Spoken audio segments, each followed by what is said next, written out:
if you're a related service provider in the schools and you've ever struggled to help teachers implement things in their classroom, whether it be because you didn't have time to meet with them or whether it be because you suggested something and they didn't follow through, I wanted to share something with you that might help you to problem solve through this process a little more effectively. So I know that if you are in a related service provider role, so if you're an SLP, psych, social worker, counselor, you are in a specific clinical role and you do have expertise that is different from what the teachers have. And I know that a lot of the service providers that I work with sometimes feel like their school teams don't necessarily value what they are suggesting because they don't always follow through.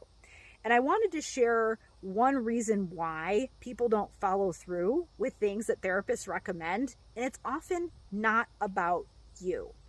So this is true for you as well if you are selling services, if you're in a private practice as well, maybe if you're coaching parents and families. So a lot of times when people don't buy into the things that you're suggesting or they're not on board with the plan that you might have for them, sometimes it might have to do with how credible they think that you are, but sometimes it might have to do with how they feel about themselves and their ability to implement what you are suggesting.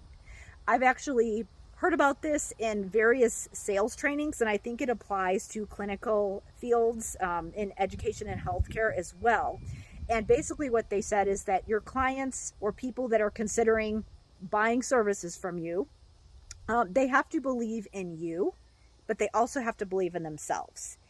And obviously, if you are a therapist in a school setting, you're not necessarily selling something to a teacher literally. You know, there might not be a financial transaction, but you're still selling them an idea and needing to get their buy-in. And a lot of times they might think that you are credible or they might think that what you have is a good idea, but they might not know how to implement it.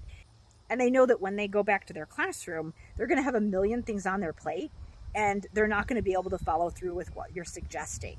So a lot of times it's more about feasibility and their ability and their belief in their ability to follow through with what you said. It's not always about you.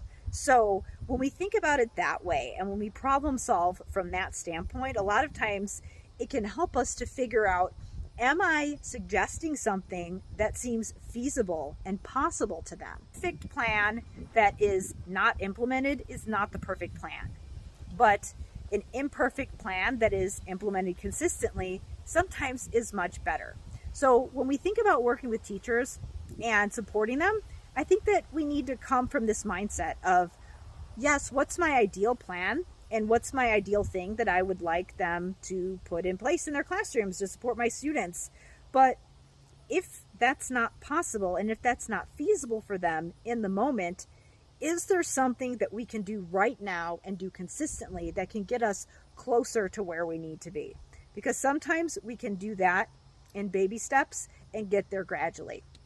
And I know that a lot of the clinicians that are wanting to support executive functioning, support neurodiversity, support carryover from their sessions, struggle with a lot of these things. So I wanted to just share this insight and just another way to think about working with people in your building.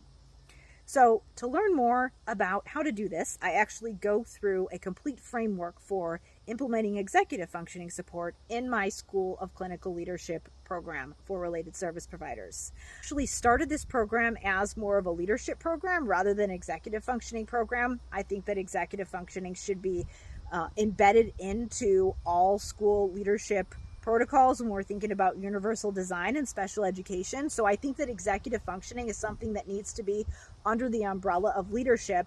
But a lot of times we need to focus on our clinical areas, but in order to be able to fully benefit from the clinical skills that we have, we need to know how to be good leaders and support the other people on our teams. So I show you how to do that and specifically show you how to put support in place that does support executive functioning and cognitive wellness. So to learn more about the program, go to drkarendudek-brannan.com/clinical leadership.